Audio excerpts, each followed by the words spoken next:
Hi guys, akkam nagaa fayyaa jirtanii hundi keessanuu daawwattoonni kabajamtoonni hordoftoonni cimaa koo akkam nagaa fayyaadha. Akkuma beekamu aappii waliin yeroo dhihoo beekamtii argachaa jiru irratti namoonni baay'een keessan fayyadamaa jirtanii hedduu galatooma hedduu ulfaadha isiniin jechaa asumaanuu akkamitti yeroo dabre irratti akkaataa banattan viidiyoo dabre sanarratti isinii hojjedheetiin jira.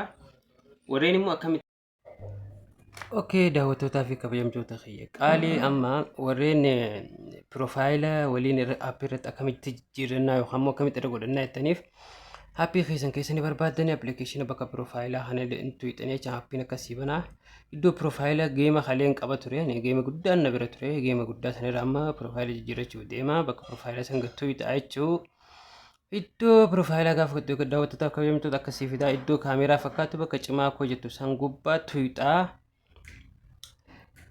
Efatu ite booda bifa kanaanii keessa si geessaa akka nama haaraa banateetti si fida jecha. San booda maal gootaa iddoo piroofaayilaa san gaafa hidhitu kaameeraa fi gaalaarii si fida.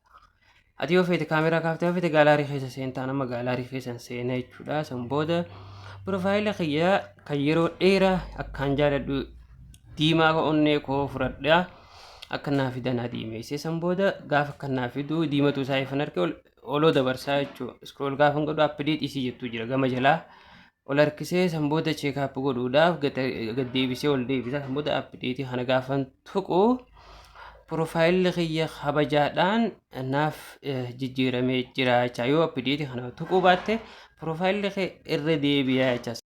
Okay, galatoomaa isiniin jaa warri fooloon tuqan iddoo diimtu san tuqaa komentii yaada qabdan komentii irra nu barreessaa. Copy link share nu godhaa hin dagatinaa waliin aappii Play Store irraa buufadhaa isin jenna nagaan nu tura.